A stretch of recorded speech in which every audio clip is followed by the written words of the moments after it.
তোর ভাবিকে জিজ্ঞেস করিস তো ও কিছু খাবে কিনা, লাগলে দিয়ে আসিস। রোজিনা মাথা নেড়ে চলে গেল।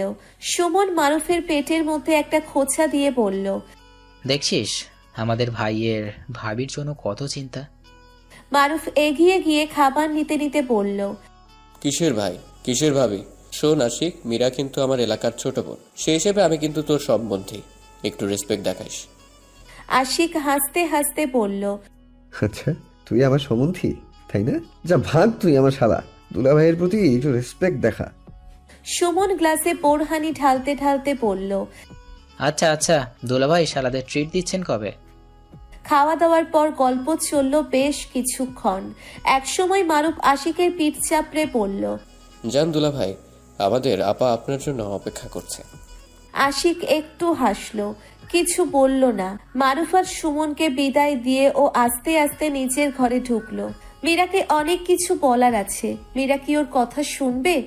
আশিকের খুব ইচ্ছে ছিল বিয়ের আগে একবার জিজ্ঞেস করার যে ওর কোনো আপত্তি আছে কিনা, কিন্তু সেই সুযোগ আর হয়নি।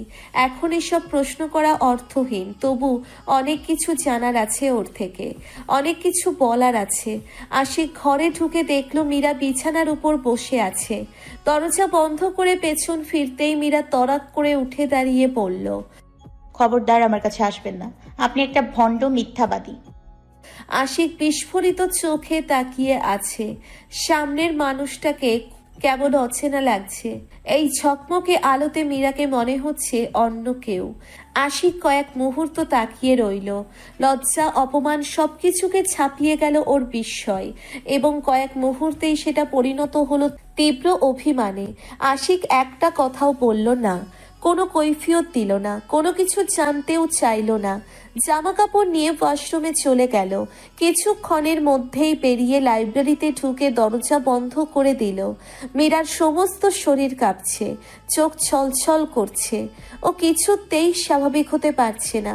সমস্ত শরীর মন তীব্র যন্ত্রণায় ছেয়ে আছে। আশিকের অন্য ঘরে ঢুকে দরজা বন্ধ করে দেওয়াটা ও দেখল। এতক্ষণ ধরে আটকে রাখা কান্নাটা হঠাৎ করেই বেরিয়ে এলো। মীরা দুই হাতে মুখ ঢেকে অনেকক্ষণ কাঁদল। আশিকের এই সত্যটাও কিছুতেই মেনে নিতে পারছে না, কিছুতেই না।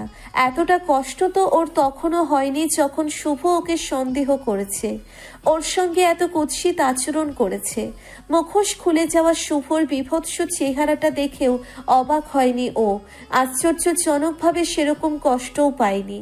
কিন্তু আশিক এমনটা করতে পারে এটা ওর বিশ্বাস করতে খুব কষ্ট হচ্ছে। এই আশিক যাকে কিনা ও এতটা বিশ্বাস করে, এতটা শ্রদ্ধা করে। মীরা বিশ্বাস করতে পারছে না, মনের একটা অংশ বলে যাচ্ছে আশিক এমনটা করতে পারে না, আর মস্তিষ্কের একটা অংশ বলছে এটাই যৌক্তিক। মীরা সারা রাত ছটফট করে, কিছুতেই ঘুমাতে পারল না। কান পেতে রইল, কিন্তু পাশের ঘর থেকে কোনো শব্দ এলো না। হালকা একটা আলোর রেখা দরজার নিচ থেকে দেখা যাচ্ছে, ব্যাস অতটুকুই। শেষ রাতের দিকে একটু ঝিমুনির মতন এলো। মীরা বিছানায় উঠে ঘুমিয়ে পড়ল। যখন ঘুম ভাঙল তখন সারা ঘর আলোর বন্যায় ভেসে যাচ্ছে। ভার হয়ে যাওয়া মাথা নিয়ে মীরা বিছানার উপর উঠে বসল। চট করে কিছু বুঝতে পারল না। হঠাৎ খেয়াল হলে পাশে তাকিয়ে দেখলো লাইব্রেরির দরজাটা খোলা। বিছানা থেকে নেমে উকি দিয়ে দেখলো ঘরে কেউ নেই। ঘড়ির দিকে তাকিয়ে দেখলো 10:30 বাজে। কি সর্বনাশ, এত বেলা পর্যন্ত ও ঘুমিয়ে আছে। মীরা তাড়াতাড়ি তৈরি হয়ে নিচে নেমে এলো। বাড়িটা একদম নীরব, শুধু রান্নাঘর থেকে কিছু শব্দ ভেসে আসছে। মীরা রান্নাঘরে ঢুকে দেখলো রোজিনা দুপুরের রান্না বসিয়েছে। মীরাকে দেখে একগাল হেসে বলল, গুড মর্নিং ভাবি, নাস্তা দে। মীরা অবাক হয়ে জিজ্ঞেস করলো, বাকিরা কোথায়? আপামনির জরুরি পরীক্ষা আছে, তাই ভার্সিটি গেছে, আর খালুজান একটু আগে কোর্টে গেলেন। মীরা অস্বস্তি নিয়ে জিজ্ঞেস করলো, আর তোমার ভাইয়া? ভাইজান তো সেই সকালেই বাইর হয়ে গেছে। আপনারে নাস্তা কি দিব? সবাই যা খেয়েছে তাই দাও। এইখানে সবাই ভিন্ন ভিন্ন জিনিস খায়, আপনি কি খাইবেন বলেন, বানায়া দেই। ভিন্ন ভিন্ন মানে? আপা দুধ সিরিয়াল খায়, খালুজান পরোটা বাজি। ভাইজানের ঠিক নাই, কোনোদিন খায়, কোনোদিন সময় না থাকলে না খাইয়াই বাইর হইয়া যায়। মীরার অস্বস্তি আরো বাড়ল। ও আস্তে আস্তে বলল, আজকে কি খেয়ে গেছে? না, কিছু বইলেও যায় না। মীরার কিছুটা ভালো লাগছে না, কিন্তু খিদেও পেয়েছে। কাল যখন খেয়েছিল মনে নেই। রাতে অবশ্য ওরা জানতে চেয়েছিল কিছু খাবে কিনা। মীরার খুব লজ্জা লাগছিল, তাই মানা করে দিয়েছে। মীরা টেবিলে বসে গ্লাসে পানি ঢালল। রোজিনা কাছে এসে বলল, পরোটা ভাজি দেই? দাও। প্রচন্ড খিদে নিয়েও মীরা বিশেষ একটা খেতে পারল না। গলা দিয়ে খাবার নামছে না, কেমন দলা পাকিয়ে উঠছে বারবার গলার কাছটায়। মীরা চা নিয়ে উপরে চলে গেল। হলে চলে যেতে পারলে ভালো হতো। কালকে আশিকের সঙ্গে যে ব্যবহার করছে তাতে ওর সঙ্গে চোখ মেলাতে ইচ্ছে করছে না। যা শুনেছে সেটা যদি সত্য হয় তাহলে ওর সঙ্গে থাকতেও ইচ্ছে করছে না। মীরা ঘরে এসে বিছানাপত্র গুছিয়ে রাখলো। তারপর আস্তে আস্তে লাইব্রেরি ঘরের মধ্যে ঢুকে আশ্চর্য হয়ে গেল। এত সুন্দর ঘর ও আগে কখনো দেখেনি। বোঝা যাচ্ছে যে এটা তৈরি করেছে তার রুচিবোধ এবং সৃজনশীলতা যথেষ্ট উন্নত। দেওয়াল জোড়া বইয়ের তাক, একপাশে বড় জানালা, তার গা ঘেঁষে একটা বড় ইজি চেয়ার, তার ঠিক পাশেই একটা ছোট্ট টি টেবিল। মীরা আস্তে আস্তে এগিয়ে গেল। আশিক বোধহয় রাতে এই চেয়ারটাতেই ঘুমিয়েছে। টি টেবিলের উপর একটা নোটপ্যাড রাখা, পাশে একটা কলম পড়ে আছে। কিছু কি লেখা নোটপ্যাডের মধ্যে? এটা কি কাল রাতে লিখেছে আশিক? মীরা নোটপ্যাডটা তুলে নিল। গোটা গোটা অক্ষরে লেখা, আধারের কাছে নত জানো আমি, শঙ্কিত আজি আলোতে, তিমিরে আমার ভয় নাই আর, বিব্রত আমি আলোতে। মীরা অনেকক্ষণ তাকিয়ে রইল লেখাটার দিকে। ওর চোখ ভিজে উঠছে। মুখে হাত চাপা দিয়ে ও কোনো মতে কান্নাটা আটকালো। আরিফ সাহেব রাতের খাবার খেতে বসে মীরার খোঁজ খবর নিলেন এবং অবাক হয়ে লক্ষ্য করলেন আশিক বাড়ি ফেরেনি। খাবার টেবিলে বসেই উনি আশিককে ফোন করলেও ও স্বাভাবিকভাবেই কথা বলল। জানালো অনুষ্ঠানের আর কয়েকদিন বাকি আছে এবং কাজের অনেক চাপ। এমতো অবস্থায় কারো উপর দায়িত্ব দিয়ে নিশ্চিন্ত হওয়া যাচ্ছে না। আরিফ সাহেব কথা বাড়ালেন না। খাওয়া দাওয়া শেষ করে মীরাকে ডেকে পাঠালেন। মীরা ওড়নার আঁচল মাথায় তুলে দিয়ে আরিফ সাহেবের ঘরের এক কোণে জড়সড় হয়ে দাঁড়িয়ে আছে। আরিফ সাহেব ওকে দেখে হেসে ফেললেন। তারপর বললেন, তুমি এমন ভাবে দাঁড়িয়ে আছো কেন মা? আমার কাছে আফসিন যেমন তুমিও তেমনই। জি বাবা। আলহামদুলিল্লাহ, এই যে তুমি আমাকে বাবা বলে ডাকলে, আমাকে বাবাই ভাববে, তাহলে আমি আর এত অস্বস্তি বোধ করবো না। আমি জানি তোমার এবং আশিকের বিয়েটা কিরকম পরিস্থিতিতে হয়েছে, তবু তোমাকে একটা কথা বলবো। তোমাদের মধ্যে যত কিছু হোক, বাড়ির বাইরে যেন ছেলেটা রাত না কাটায় এটুকু লক্ষ্য রেখো। মীরা আবারও বলল, জি বাবা। ঠিক আছে, তুমি যাও। বাবা, একটা কথা বলার ছিল। হ্যাঁ বলো। আমি কি আবার ক্লাসে যাওয়া শুরু করতে পারি? আরিফ সাহেব আবারও হাসলেন। তারপর বললেন, কেন পারবে না? তোমাকে তো কেউ পড়াশোনা বন্ধ করতে বলেনি। থ্যাংক ইউ বাবা। You are most welcome.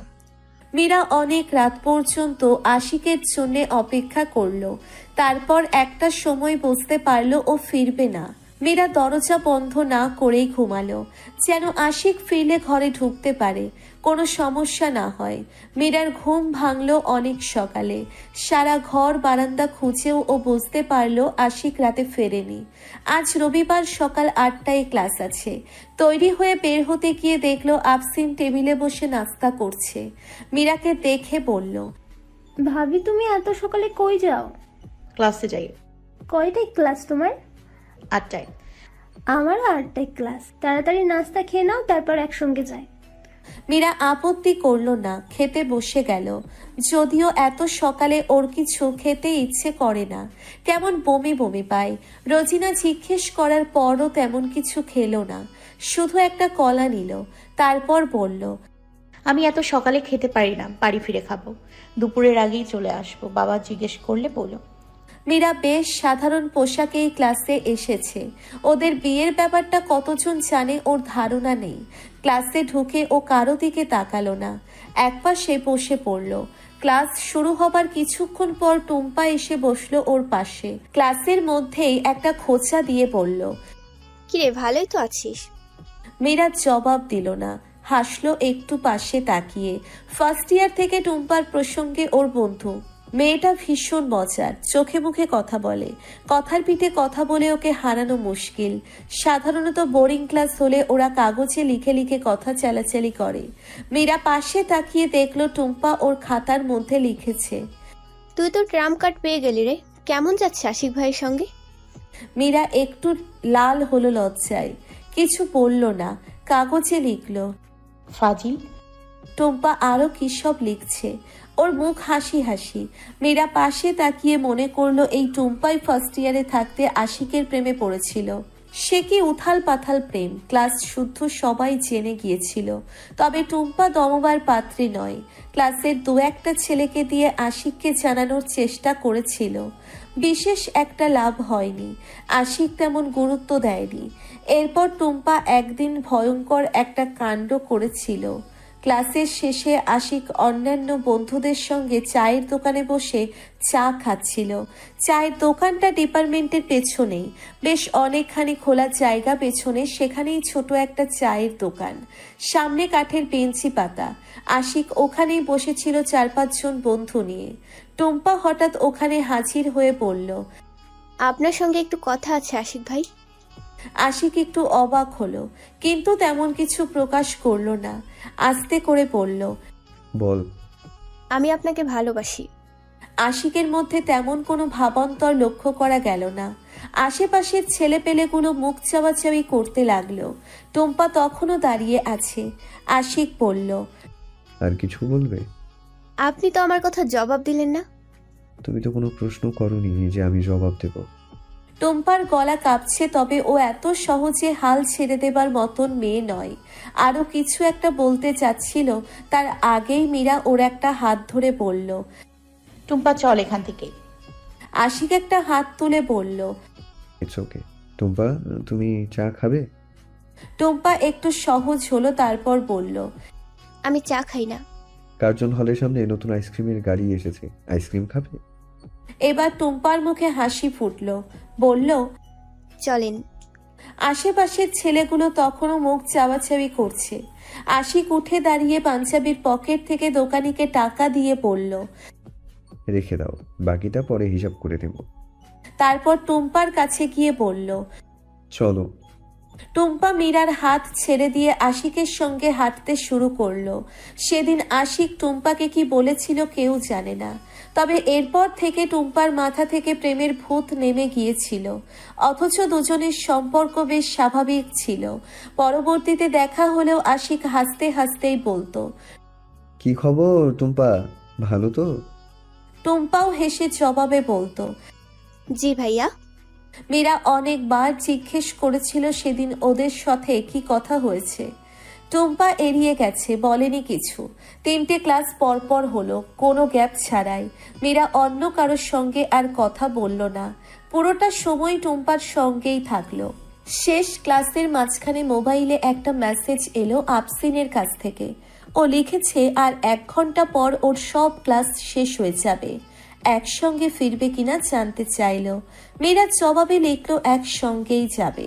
Class শেষ করে আর দাঁড়ালো না মীরা, আফসিনের সঙ্গে বাড়ি ফিরে গেল। গাড়িতে উঠে দেখলো টুম্পা মেসেজ পাঠিয়েছে, শালি তুই কিছু না বলে চলে গেলি, তোরে হাতের কাছে পাই খালি। প্রথম রাতের পর আফসিনের সঙ্গে আর কথা হয়নি। পুরো পথ জুড়ে বকবক করলো মেয়েটা। আফসিন একটু আহ্লাদি ধরনের, বাবা আর ভাইয়ের খুব আদরের বোঝা যায়। অন্যদিকে মীরা বাড়ির বড় মেয়ে, ওর কাছে সহজেই প্রশ্রয় পেয়ে গেল। ফেরার পথে বলল, চলো ভাবি আইসক্রিম খাই। দুজনে আইসক্রিম খেয়ে বাড়ি ফিরতে ফিরতে বিকেল হয়ে গেল। ঘরে ঢুকেই মীরা বুঝতে পারল কেউ একজন ঘরে এসেছিল। যেমনটা সবকিছু রেখে গিয়েছিল সেই মতো আর কিচ্ছু নেই। অনেক পরিপাটি গোছানো। মীরার জামা কাপড়ের ব্যাগটা নেই। আলমারি খুলে দেখলো আলমারির একটা পাশ খালি, সেখানে ওর ব্যাগটা রাখা। মীরা অস্থির পায়ে আবারও পুরো ঘর বারান্দা খুঁজে দেখলো। আশিককে কোথাও দেখা গেল না। মীরা ছুটতে ছুটতে নিচে নেমে এলো। রোজিনাকে জিজ্ঞেস করলো, তোমার ভাইয়া এসেছিল? রোজিনা জানালো আশিক এসেছিল, গোসল করে ভাত খেয়ে আবার বেরিয়ে গেছে।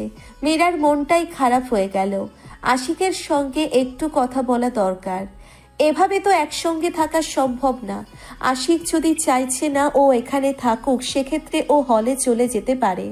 ওর কারণে একজন নিজের ঘরেই আসতে পারছে না, এই ব্যাপারটা ভালো দেখাচ্ছে না। মীরা দুপুরেও ঠিকমতো খেতে পারল না। কোনো মতে একটু খাবার মুখে গুজে ঘরে চলে গেল। কিছু ভালো লাগছে না। সেদিন আশিকের উপর ভীষণ রাগ হয়েছিল। ভেবেছিল ওকে দু চার কথা শোনালে হয়তো শান্তি পাবে, কিন্তু কিছুই হলো না। এত অস্থির লাগছে এখন। মীরা আস্তে আস্তে লাইব্রেরির ভিতরে ঢুকলো। এই ঘরটা এত বেশি সুন্দর যে মন খারাপ হয়ে যায়। মীরা আনমনে চেয়ারটায় বসে পাশে তাকিয়ে চমকে উঠল। নোটপ্যাডের মধ্যে আর একটা কবিতা লেখা। এটা কি আজকে লিখে রেখে গেছে ও? থাকুক তোমার দক্ষিণ হাওয়া, আমার থাকুক ঝড়, তোমার তরে তরুণ ছায়া, আমার তেপান্তর। ভাবি, নিচে পুলিশ আইছে। মীরা ধর্মর করে বিছানার উপর উঠে বসল। কিছুক্ষণ হতবুদ্ধি হয়ে চেয়ে রইল রোজিনার দিকে। রোজিনাকে দেখে একটুও ভীত বা চিন্তিত মনে হচ্ছে না। মীরা আবারও জিজ্ঞেস করল, কে এসছে? পুলিশ? কেন? ওই যে ভাইজানের অফিসের ওই ঝামেলাটার জন্য। আপনি একটু নিচে যেয়ে কথা বলেন না। বাসায় আর কেউ নেই? না, খালুজান কোর্টে গেছে, আপা মনে ভার্সিটিতে, আর ভাইজানের ফোন দিছিলাম, ধরতেছে না। আচ্ছা তুমি যাও, আমি রেডি হয়ে আসছি। মীরা ঝটপট হাত মুখ ধুয়ে রাতের পোশাক পাল্টে তৈরি হয়ে নিচে নেমে এলো। মীরা ভেবেছিল হয়তো অনেকেই এসেছে, কিন্তু মাত্র একজনকেই দেখা যাচ্ছে। মধ্যবয়সী ভদ্রলোক বেশ সহজ ভঙ্গিতেই বসে আছেন। মীরাকে নামতে দেখে উঠে দাঁড়ালেন। মীরা ভীত চোখে তাকিয়ে রইল। বোধহয় সেটা বুঝতে পেরেই বললেন, সেরকম কিছু না, রুটিন ফলো আপ। কোনো আপডেট আছে কিনা জানতে এলাম। ঠিক কি বিষয়? আপনি কি আশিক সাহেবের ওয়াইফ? জি। আচ্ছা, আপনাদের তো মাত্রই বিয়ে হয়েছে, তাই না? জি। সরি, সময় এসে আপনাদেরকে বিরক্ত করলাম। না ঠিক আছে, কিন্তু ব্যাপারটা কি? তেমন কিছু না। সেই দিন যারা অফিসে ঝামেলা করেছিল তাদের মধ্যে কয়েকজনকে আইডেন্টিফাই করা হয়ে গেছে। আগের দিন আশিক সাহেবের যারা ঝামেলা হয়েছিল তাদেরই দলের লোক। মীরা বোকার মতো তাকিয়ে রইল। ভদ্রলোক কথা বলেই যাচ্ছেন। মীরার মনে হচ্ছে কথাগুলো বাতাসে ভেসে ভেসে ওর আশেপাশে দিয়ে কোথাও চলে যাচ্ছে। হাওয়ায় শব্দগুলো ভাসছে, ছুটে যাচ্ছে এদিক ওদিক, ঘরের মধ্যে বেলুনের মতো ভেসে বেড়াচ্ছে, কিন্তু ওর মাথার ভিতরে কিছুই ঢুকছে না। যে লোকগুলো সেদিন অফিসে এসে এরকম ব্যবহার করে গেছে, তাদের সঙ্গে সেদিন টিএসসি ওই ঘটনার ছেলেগুলোর সম্পর্ক আছে, কিন্তু ওকে তো বলা হয়েছে সম্পূর্ণ ভিন্ন কথা। আপনি তো সেই দিন অফিসে ছিলেন, তাই না? জি। না, মানে বলতে চাইছি যে সেই দিন ধানমন্ডি অফিসে যে ঘটনা ঘটলো, মানে সকালবেলা যে মেয়েটি সেখানে আটকা পড়েছিল, সেটা তো আপনি। জি। আর ক্যাম্পাসে আশিক সাহেবের সঙ্গে যে ছেলেগুলো মারামারি হয়েছিল, সেটাও বোধহয় একটা মেয়েকে কেন্দ্র করে, তাই না? আপনি কবেকার কথা বলছেন? 17 জানুয়ারি। মীরার মনে হলো ওর সমস্ত শরীরে অবশ হয়ে আসছে। তার মানে যে ছেলেগুলোকে আশিক সেদিন টিএসসিতে মেরেছিল, তারাই প্রতিশোধ পরায়ণ হয়ে সেদিন এই কাজটা করেছে। অথচ রাসেল বলেছিল আশিক নিজেই ছেলেগুলোকে পাঠিয়েছে যাতে মীরার একটা স্ক্যান্ডেল হয়, আর ও আশিককে বিয়ে করতে বাধ্য হয়। ভদ্রলোক মীরার বিবশ অবস্থা দেখে কিছুক্ষণ তাকিয়ে রইলেন, তারপর হঠাৎ করে বললেন, ও মাই গড, টিএসসিতে সেই ঘটনা আপনাকে নিয়েই হচ্ছিল। নাও ইট মোর সেন্স। সেদিন আপনিই তো ছিলেন টিএসসিতে, না? মীরার চোখে পানি এসে গেছে। ও কোনো মতে মাথা নিচু করে বলল, জি আমিই ছিলাম। তাই তো বলি, আমি এতবার করে জিজ্ঞেস করার পরও সাহেব আপনার নাম বলল না কেন? উনি আপনাকে এসব ঝামেলার মধ্যে জড়াতে চাননি। যাক, আমাদের জন্য এখন ভালো হয়েছে। আগে জানলে আমি ছবিগুলো নিয়ে আসতাম। আপনি আমাদের আইডেন্টিফিকেশন অনেক বড় হেল্প করতে পারবেন। রোজিনা চা দিয়ে গেছে। মীরাকে কিছু বলতে হলো না। ভদ্রলোক নিচে থেকেই চা নিলেন, কোনো রকম লৌকিকতা করলেন না। মীরার ফোন বাজছে। মীরা চোখ তুলে ভদ্রলোকের দিকে তাকালো। ভদ্রলোক বিস্কিট মুখে তুলতে তুলতে বললেন, ইটস ওকে। মীরা ফোন নিয়ে উঠে গেল।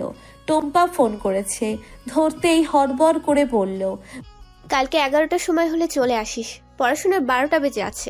সোমবারে পরীক্ষার ডেট দিয়েছে। রাখছি, রায়নাকে ফোন করতে হবে। মীরাকে কিছু বলার সুযোগ না দিয়ে টম্পা ফোন রেখে দিল। মীরা ফোন রাখতে গিয়ে দেখলো একটা মেসেজ এসেছে। আশ্চর্য, আশিক মেসেজ করেছে। গ্রুপ থেকে মেসেজ এসেছে, অনুষ্ঠানের আগে লাস্ট টিম মিটিং, আর্জেন্টলি সবাইকে 11টার সময় ধানমন্ডির অফিসে আসতে বলা হয়েছে। আশিক অনেকক্ষণ ধরে একটা কবিতা লেখার চেষ্টা করছে, কিছুতেই মনমতো হচ্ছে না। বারবার কাগজগুলো দলা পাকিয়ে ছুঁড়ে দিচ্ছে।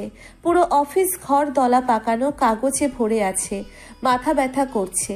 চা খাওয়া দরকার, কিন্তু উঠে বানাতে ইচ্ছে করছে না। সকাল থেকে খাওয়াও হয়নি কিছু। আশিক আবারও 2 লাইন লিখল, কৃষ্ণচূড়ায় রং লেগেছে জারুল ফোটার দিন, আমার কেন দিন কাটে না রাত্রি নিদ্রাহীন। লেখা শেষ করে বিরক্ত হয়ে কাগজটা ছিঁড়ে দলা পাকিয়ে দরজার দিকে ছুঁড়ে দিল। কাগজটা বোধহয় কারো পায়ের কাছে গিয়ে পড়েছে। চোখ তুলে আশিক চমকে গেল। মীরা আজকে শাড়ি পরে এসেছে, হালকা বেগুনি রঙের শাড়িতে সাদা পাড়। ওকে দেখতে বৃষ্টি স্নাত চারুল ফুলের মতোই লাগছে। আশিক একটু অবাক হয়ে বলল, তুমি এখানে? মেসেজ দিয়েছিলেন 11টার সময় মিটিং। আশিক আনমনা হয়ে বলল, তোমার নামটা এখনো গ্রুপে রয়ে গেছে? মীরার মুখ অপমানে লাল হয়ে গেল। কোনো মতে বলল, কেন, আমি কি এখন আর গ্রুপ মেম্বার নই? না, সেটা না, আসলে তোমার কাজ শেষ তো, তুমি না আসলেও চলতো। চলে যেতে বলছেন? তুমি চাইলে চলে যেতে পারো। রাগে অভিমানে মীরার চোখে জল এসে গেল। ও উল্টো দিকে ফিরে একটু থমকে গেল। মারুফ ভাই উঠে আসছেন। মীরা থামলো না, পাশ কাটিয়ে নেমে গেল। মারুফ ঘরে ঢুকে আশ্চর্য হয়ে বলল, তোদের মধ্যে কোনো ঝামেলা হয়েছে নাকি? না তো, ঝামেলা হবে কেন? না, মীরা কাঁদছিল তো তাই। আশিক চমকে উঠে বলল। মীরা কাঁদছিল? তারপর আর কোনো কথা না বলে তরতর করে সিঁড়ি দিয়ে নেমে গেল। সামনের দরজাটা হাট করে খোলা। মীরাকে কোথাও দেখা যাচ্ছে না। আশিক গেটের বাইরে বের হয়ে এদিকে ওদিকে তাকালো। কোথাও মীরাকে দেখা যাচ্ছে না। মীরা সিঁড়ির পিছনের একতলার বারান্দায় দাঁড়িয়েছিল। ওখান থেকেই দেখলো আশিক নেমে এদিক ওদিক কাউকে খুঁজছে। মীরা ইচ্ছে করেই বেরিয়ে এলো না। ও সিঁড়ির পিছনে থাকায় আশিক ওকে দেখতে পায়নি। মীরা দূর থেকেই দেখলো আশিক দরজা ধরে এদিক ওদিক তাকাচ্ছে। তারপর দরজার পাশের দেওয়ালে একটা ঘুষি মেরে বলল, শিট। মীরা ঠিক করলো আজকে রাতেও যদি আশিক বাড়ি না ফেরে তাহলে ও হলে চলে যাবে। রাগে ভয়ে রাসেলের হাত কামড়াতে ইচ্ছে করছে। যখন থেকে মোবাইলে দেখেছে 11টার সময় মিটিং, তখন থেকে ওর ঘুম উধাও হয়ে গেছে। ভয়ে হাত পা ঠান্ডা হয়ে আসছে। আশিক যদি জানতে পারে ও কি করেছে তাহলে ওকে জ্যান্ত পুঁতে ফেলবে। টিএসসিতে যে ছেলেটাকে আশিক মেরেছিল তার নাম তৌহিদ। রাসেল ওকে আগে থেকেই চিনত। ওর কাছ থেকে 2-1 বার মাল নিয়েছে। বেশ বড় ঘরের ছেলে। ওর বাবা মন্ত্রী ফ্রন্টে কিছু একটা হবে। সেদিন আশিক হুট করে ছেলেটাকে মেরে বসবে ও ভাবতে পারেনি। এই ঘটনার কদিন পর ছেলেটা দলবল নিয়ে ওর সঙ্গে আবার দেখা করতে এসেছিল। রাসেল ভয় পেয়েছিল, কিন্তু সেরকম কিছু ঘটেনি। বরং ওকে নিয়ে গিয়ে বেশ দামি দোকানে বসিয়ে বিদেশি মাল খাইয়েছে। অনেকক্ষণ গল্প টল্প করেছে। ওদের কাছ থেকেই রাসেল জানতে পেরেছে যে আশিকের বাবার কারণে ওর গায়ে হাত দেওয়া যাচ্ছে না। আশিকের বাবা অনেক ঘাঘু লোক। পুলিশের চেয়েও উকিল বেশি ডেঞ্জারাস। পুলিশ তো জেলে ভরে রাখবে, যেখান থেকে চাইলে বের হওয়া যায়, কিন্তু উকিল তো একেবারে ফাঁসিতে ঝুলানোর ব্যবস্থা করে ছাড়বে। তাই ওরা একটা সুযোগ খুঁজছে আশিককে জব্দ করার, যাতে সাপও মরে লাঠিও না ভাঙে। রাসেল বোঝানোর চেষ্টা করেছিল সেরকম যেন কিছু না করে। হাজার হোক আশিক ওর ছোটবেলার বন্ধু, কিন্তু সেদিন যখন মীরার কারণে আশিক ওর কলারে হাত দিল, মাথাটা স্রেফ আওলা হয়ে গেল। তাই সেদিন রাতে যখন সুযোগটা এলো তার শতভাগ সদ্ব্যবহার করে ফেলল রাসেল। বাইরে থেকে দরজা বন্ধ করে দিয়ে তৌহিদকে জানালো যে ওরা দুজন আটকা পড়েছে। তৌহিদ একটা শয়তানি হাসি দিয়ে বলেছিল, সাব্বাস। বুদ্ধি করে পরদিন সকালবেলা শুভকে ফোন করতে ভোলেনি রাসেল। পরের দিন সকালে যখন ফোন দিল তখন শুভ ঘুমে অচেতন। রাসেল ফোন করে বলেছিল, তুই ঘুমা শালার পো, আর তোর ডার্লিং অন্য লোকের লগে ফুর্তি করুক। মানে কি বলছিস এসব? তুই জানিস মীরা কই? না, কই? আশিকের অফিসে, রাতে ওখানেই ছিল। তুই শিওর? ওভার শিওর, আমার সঙ্গে কথা হয়েছে। আশিক আমাকে নিজে বলছে। আর তাছাড়া আজকে তো নতুন না, এর আগে ওরা অনেক দিন একসঙ্গে থাকছে। আমি তো তোরে আগের দিনও সাবধান করছিলাম রে। আশিক এটা করতে পারলো? আশিক তো ফেরেস্তা না, সাইজা গোজা যায়, বৈশা থাকে ওর অফিসে। তাই বলে অফিসে? আশিক অফিসে সোফা কাম বেড ফালাইছে, এমনি এমনি নাকি। ডিসকাস্টিং। রাসেল মনে মনে হেসেছিল। ছাগলের বাচ্চাটা টোপ গিলেছে। পড়ালেখাতেই খালি ভালো, মাথার ভিতর গরুর গোবর। দুদিন ফুরফুরে মেজাজে ছিল রাসেল। তারপর একদিন দুপুরবেলা ফোন করে মারুফ জানিয়েছে যে আশিক আর মীরার বিয়ে। সব প্ল্যান ভেস্তে গেল। তবুও রাসেল শেষ চেষ্টাটা করলো। সেদিন রাতেই মীরাকে ফোন করে বলল যে পুরোটাই আশিকের প্ল্যান করা। আশিক আগে থেকেই মীরাকে চাইতো, তাই সেদিন সুযোগ পেয়ে ওকে ফোন করে বলেছে যেন না আসে। মীরার কাছে অনেকবার করে ক্ষমাও চাইলো। বলল সেদিন ও আসলে হয়তো এত বড় অঘটনটা ঘটতো না। মীরা প্রথমে বিশ্বাস করতে চায়নি, পরে রাসেল বলেছিল, একটা কথা তুমি ভেবে দেখো, অত সকাল ওই মানুষগুলো কি করে জানবে তোমরা ওখানে আটকা পড়েছো, যদি না আশিক ওই মানুষগুলোকে খবর দিয়ে আনিয়েছে? সবকিছু ঠিকঠাকই চলছিল। রাসেল খোঁজ নিয়েছে আশিক অফিসেই থাকছে।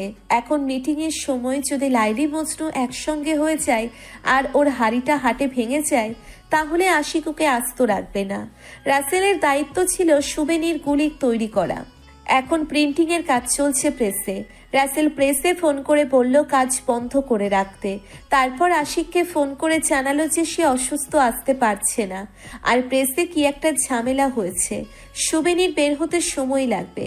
প্রথমে ভেবেছিল আশিক হয়তো রাগারাগি করবে, কিন্তু আশিক খুব আনমনা হয়েছিল। শুধু বলল ও দেখবে।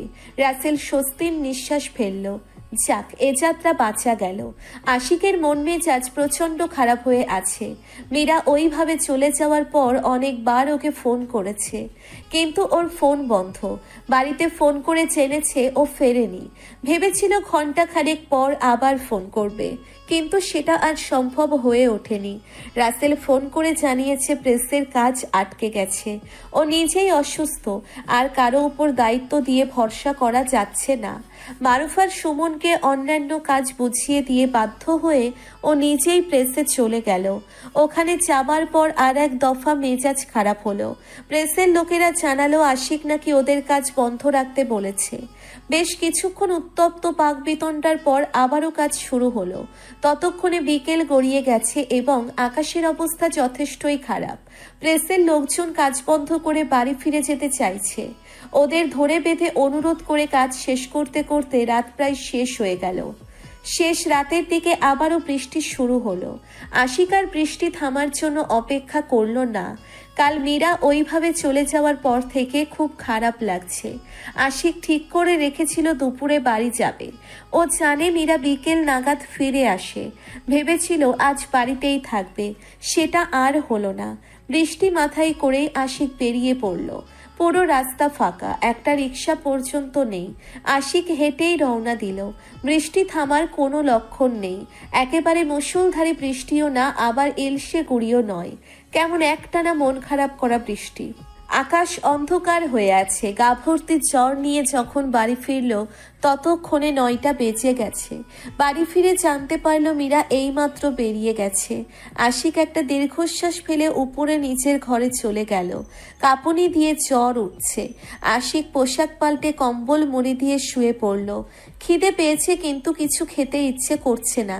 আশিক চোখ বন্ধ করে আপন মনেই বলল, গা পোড়ানি জ্বর নয়, তবুও বিচ্ছেদ মুখ আমাকে পেয়ে বসেছে। তোমাকে দেখতে চাওয়ার দীর্ঘ অসুখ। রাসেল কি তোর বাপ? মীরা অপ্রতিভ মুখে তাকিয়ে রইল। টুম্পার কথার কোনো লাইসেন্স নেই, কি থেকে কি বলে বসে তার ঠিক নেই। ও কোনো মতে বলল, উফ, এসব কি বলছিস? ঠিকই বলছি। রাসেল কি তোর বাপ? তোর চাচা নাকি তোর ভাই? তাহলে কি বুঝে ওর কথা বিশ্বাস করতে গেলি? বিশ্বাস করিনি তো। বিশ্বাস না করলে ওরকম একটা কথা আশিক ভাইকে কেন বলেছিস? তোর কি মনে হয়েছে আশিক ভাই তোর কাছে আসার জন্য মরে যাচ্ছে?